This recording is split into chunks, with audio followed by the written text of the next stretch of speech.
47% of consumers expect a web page to load in 2 seconds or less, and 40% abandon a website that takes more than 3 seconds to load. Now you know why optimizing your website for load time directly impacts the bottom line. In this video, I will share how I have optimized hundreds of websites, yes, myself, not my team, over the years in client SEO.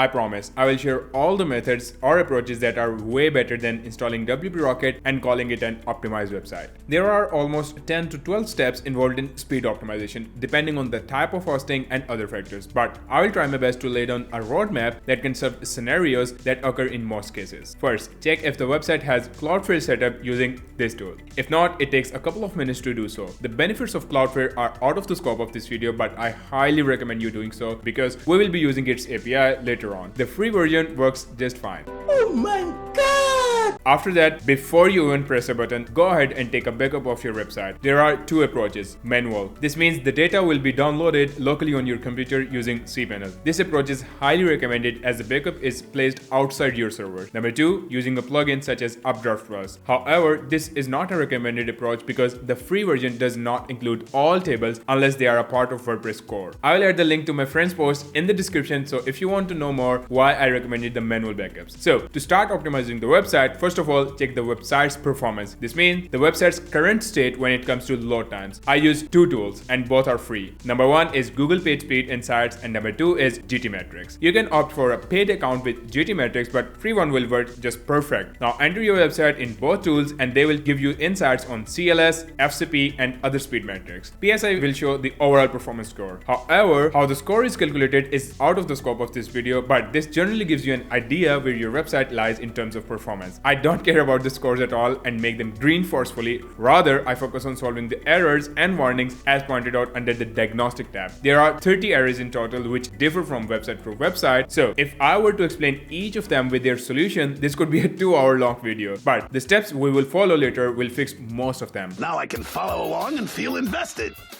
In GTmetrix, there are two tabs that are really important at this point. Number one is summary and number two is performance. Under the summary tab, you will see the speed visualization that captures your page load along with the key performance metrics of the loading timeline. It gives you a deeper insight into your visitor's experience by providing you more context on the performance metrics with your page load. The recommended full time is less than 2 seconds and I have even optimized the websites to be as fast as 800 milliseconds. Due to the fact they are clients' websites, that's why I can't share them publicly. I'm afraid that's privileged information, client confidentiality. For the top issues, it is extracting that from structured orders. Once optimized, most of these issues will be fixed. Hold your breath for a moment before I share those steps.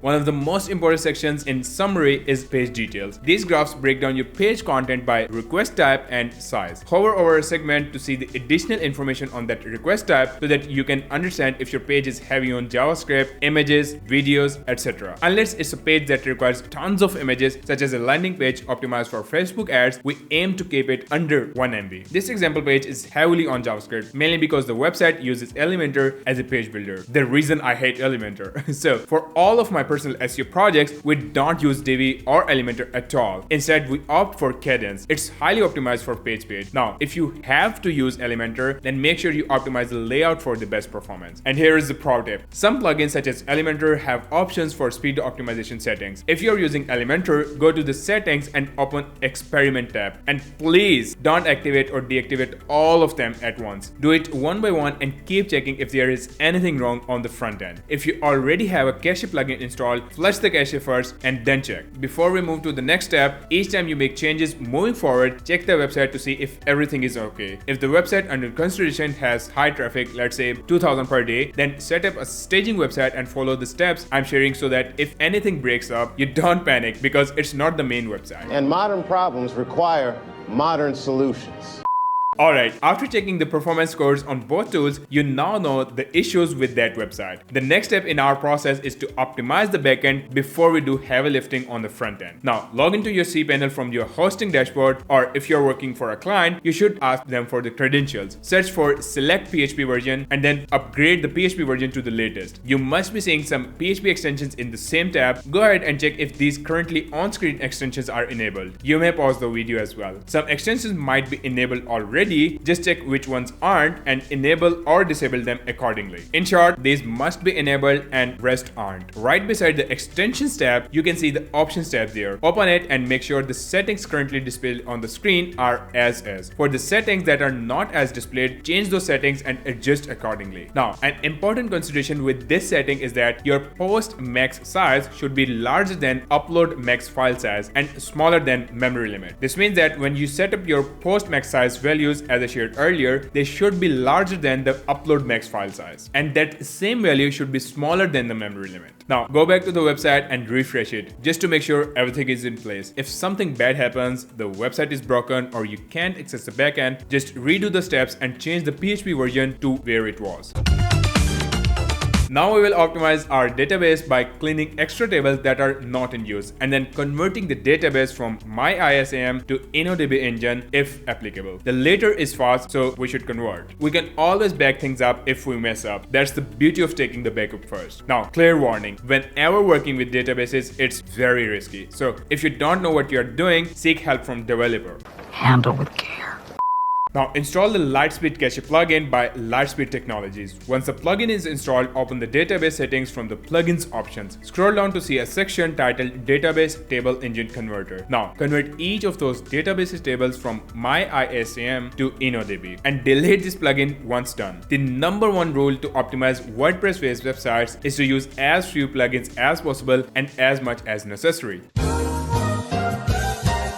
Now back to the point. The next step in optimizing the database is cleaning useless tables. Go ahead and install another plugin which we will remove after using is WP optimized by Team Updraft. Open the database tab from the settings of this plugin. Take this checkbox titled Take a Backup with Updraft before doing this. I generally select all of them and run the optimizations, but if you got, let's say, important post revisions that you may need in future or they are paused in draft, then unselect that box. The same goes for others before hitting Run All Selected Optimizations button. Wait for it till it's done and then to remove unused table under the same database settings, you will see a tab named Tables. Open this tab and make sure the checkbox Take Backup with Updraft before any action upon table is checked. Scroll on and remove any table where the button Remove is shown. Before removing, just double check the reason that is highlighted in the red. If there is no reason and it is asking me to remove it, I don't do that. Let's say a reason is explained in red but there is no button to remove that table. The best approach will be to copy the name of that table, search it in the respective PHPMyAdmin database and drop it from there. With this process of removing the tables, the size of your database will be reduced. Okay, so for the next step, we need to remove non-activated and unwanted plugins and themes. They are just like the dead man of no use. First of all, remove any plugin that is currently in no use and deactivate it. If it's your client's website, ask them if they intentionally disabled it and they don't need it in the future. Although inactive plugins or themes don't affect performance, it's just not helpful to have them. Once done, check out which plugins you can cut. If two plugins serve the same functionality, then having two doesn't make sense, right? Now check how you can remove one, but the overall functionality remains the same. This is the most important when the plugins files are loading on the front end, meaning each time any page is loaded, the files of that plugin get loaded every single time. I will give you an example. You can add schema to the website pages using a rank math, but if the website has a separate plugin for implementing the schema, let's say all-in-one rich snippet plugin, I would remove the later one. And please be careful if the schemas have already been implemented with a separate plugin before moving forward to the rank math one. So carefully review each remaining plugin and see if there are any settings available specifically for speed optimization, as I said earlier with the elementary example. Once deactivated and unwanted plugins are removed, we will do the same with themes. Remove any deactivated theme you or your client installed for preview and then forgot to remove it. I generally keep the default theme on the website. Obviously it's disabled, and the theme on which the website was built. The default theme can work as a fallback. This is a general tip, but it greatly helps. Always keep your theme and plugins up to date, but you should never update a plugin when a major version is coming in. With every major update, there are a lot of bugs. Done with the plugins, the next step is to access tools and then open the website health report from your WordPress dashboard. If the site's health status already shows good, we are good to go. If it says needs improvement, that means there is something we need to look at before proceeding. For each test, as it will show you the issue with its label and corresponding solution. Follow the steps in the solution and fix them. Normally, these are the issues related to the website's performance, SMTP, or security. I can't go into the details of each issue in this video. The steps are pretty straightforward. Somehow, if you cannot understand the instructions to fix those issues, simply search on Google to find the fix or ask ChatGPT. Okay, so we are done with everything related to the backend. Now we will discuss what your visitors can see that impact your load time. Until now, if you were checking the scores on PageSpeed Insights and wondering if there is no impact on improving those scores, it's because we haven't optimized anything for loading on the front end. The first and most important part is image optimization. Although we can create a separate video explaining just image optimization, I will try my best to cover all essential steps in this video. Issues such as serve images in next-gen formats, properly cite images, defer off-screen images, image elements do not have explicit width and height, etc. Those issues will be solved in the next steps. When we are talking about image optimization, there are essentially 4 things: image format, compressing image, scaling, resizing. Now, how do you serve WebP images for your WordPress website? Use WebP Express plugin by Beyond Russell. Open WebP Express plugin settings, click on Alter HTML checkbox and keep the settings as is. If you use Cloudflare, set the operation mode to CDN friendly. Now click Save Settings and force new htaccess rule. To confirm your images are now in WebP format, open any page on your website, right click on any image and see the URL. If the URL ends at WebP, you have done your job. The alternative plugin to WebP Express is EWWW Image Optimizer or Imagify, an all-in-one solution for image optimization, but both are paid. However, I use WebP Express 95% of the time to serve WebP images. Now, do you remember the total page size section from GTmetrix? If your images contribute most to the overall page size, compressing them is the best way to reduce the size. So, for heavy images, which are anything more than 100 KB, I use compressor.io. I download the image from the website, upload it to compressor.io, implement lossless compression, then download the image once compressed, and then re-upload it to the website. If you don't want to handle it all yourself, use paid plugins like Imagify or Smush. Both of these tools will also be optimizing the future images that you upload. Now, here comes the most interesting part: resizing. I was surprised when I learned about this thing when I started doing website speed optimization. Go to any page on your website, preferably the one that is most important to you. Right click on any image on the page, especially the image or images in the above the fold section of the page. Once done, click inspect. It will open Chrome DevTools for you. Upon hovering over the image link, you will see the details of that image. We need to look for rendered size and intrinsic size values. And here is an example image from my website. If the intrinsic size value is higher than the rendered size, the image is uploaded on the website with higher dimensions than required. Intrinsic size is the real value of what's required. So what you will want to do here is to download this image, use imageresizer.com and resize that image using the values that were in the rendered size. Make sure you don't start the image so that it starts looking bad. Once resized, replace your original image that was not sized properly. I normally apply compression after resizing and before uploading it to replace the previous image. So the next step is something you all were waiting for: caching. We'll use the WP Rocket plugin for caching here. However, it depends on which host you are using. For example, SiteGround has its official plugin and that is out of the scope of this video. So let me know if you're using SiteGround in the comments and I will create a separate video for that. You can get the WP Rocket from their official website. So if it's already installed, just use the latest version. You can check the latest version by visiting their changelog page on the website. Here are the settings that work for me on almost 90% of the small websites. Under cache settings, turn on enable caching on mobile devices and set cache lifespan to 24 hours. Then save the changes. Now, under file optimizations, turn on minify CSS files, save changes and check the website in incognito mode to see if everything is perfect. Come back to the same screen and enable minify JavaScript files, load JavaScript deferred and delay JavaScript execution. Now save the settings and check the website again in incognito. So if you see some elements are not loading properly and are dependent on JavaScript, such as any animation, take the JavaScript URL of that file and add it inside the exclude input field of WP Rocket. It will then exclude that file from delaying the execution. The last step in file optimizations is checking the optimized CSS delivery box and then clicking remove unused CSS. Removing unused CSS was very difficult before WP Rocket introduced this feature in 2022. Now save the changes and wait for it to finish the process. Next up, media. First, enable lazy load for images, iframes, and videos. If you have YouTube videos embedded on your website like ours, replace the YouTube iframe with the preview image, which can significantly improve the loading time. You must see an input field named exclude images or iframes. This one is really important. Here we include all the images that appear site-wide in above the fold content. For example,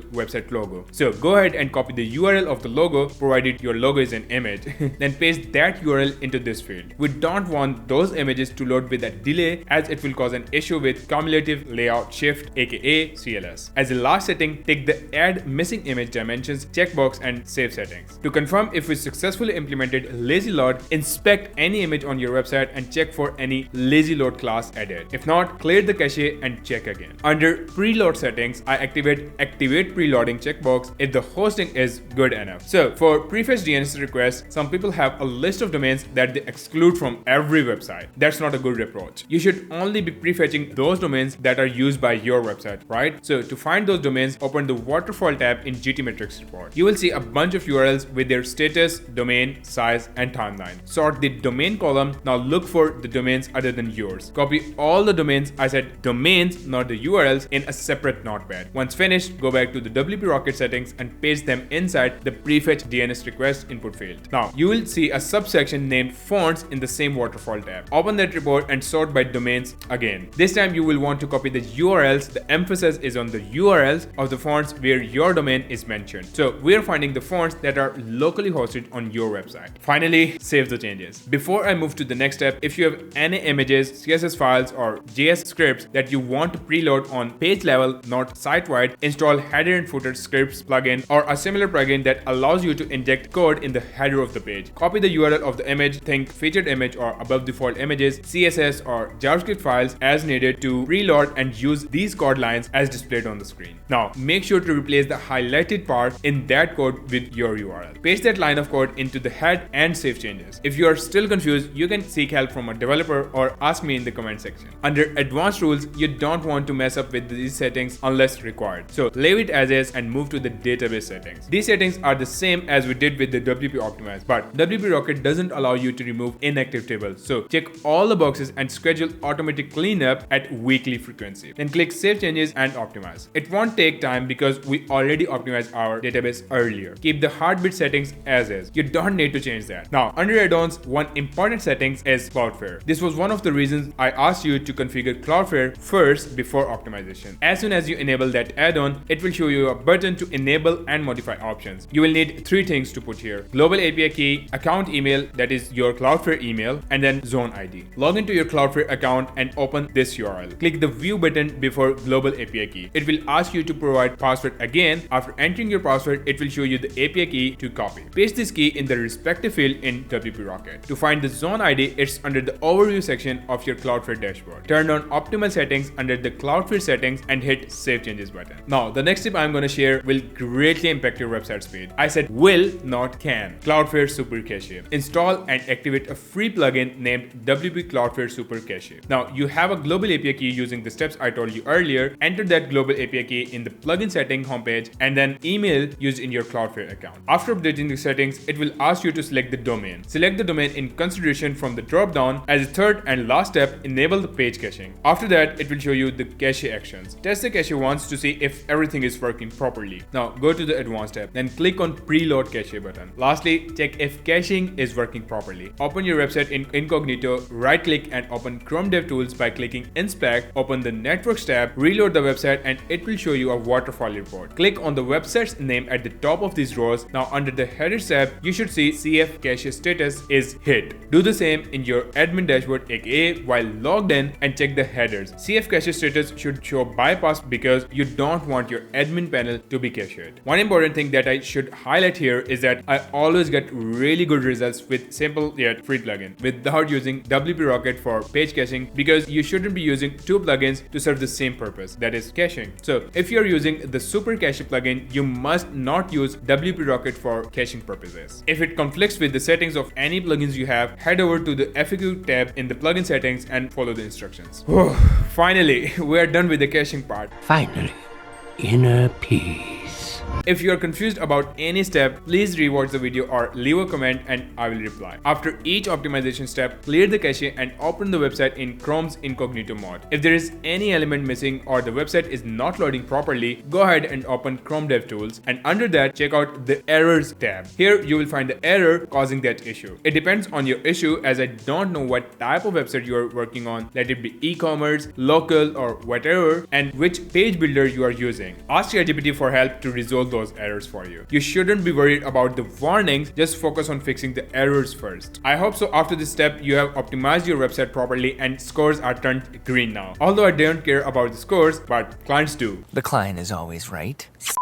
Before I go, here is a recommendation that will serve you manifolds. Get a better host. If the foundation the website relies on is not strong, then don't expect any magic to happen. One issue that constantly shows up is reduced server response time. It gets fixed after using Super Cache plugin, but if it's still showing, that means your host is not good. I never recommend shared hosting due to the security, privacy, and performance issues. You can watch the video on my channel on selecting a better host. Now, get a dedicated hosting and you will save yourself from many headaches. I recommend going for Fast Comet. My affiliate link is in the description. Otherwise, if you have a good budget, go for WPX. Lastly, if you need recommendation on learning more about speed optimization, here's what I would recommend. Number 1, web.dev. This website has guides from Chrome team and external experts on building fast and secure websites. It was my #1 resource to learn about core web vitals. By the way, if you can understand Urdu or Hindi, Amit has a really good playlist. Number 2, WP Johnny. This website is owned by a highly skilled speed optimization professional. I'm not sure when it was last updated, but its previous articles are pure gold. Number 3, WP Rocket documentation. They discuss each technical concept in detail, and if you ever want to know more about a specific feature in WP Rocket, this site is your friend. Along with WP Rocket, if you want to master this skill, I would highly recommend you to test and play with the settings of other caching plugins in the market, such as Perf Matters, W3 Total Cache, WP Super Cache, Swift Performance, etc. I use these caching plugins when WP Rocket doesn't work smoothly with the website due to the theme or any plugin conflict. That's it for this video. Links to all the resources are in the description. If you want to learn how to get high-paying clients after learning the skill of speed optimization, then check out this video on my channel where I shared my 5 ways to get high-paying clients as a freelancer. See you in the next one. Bye-bye.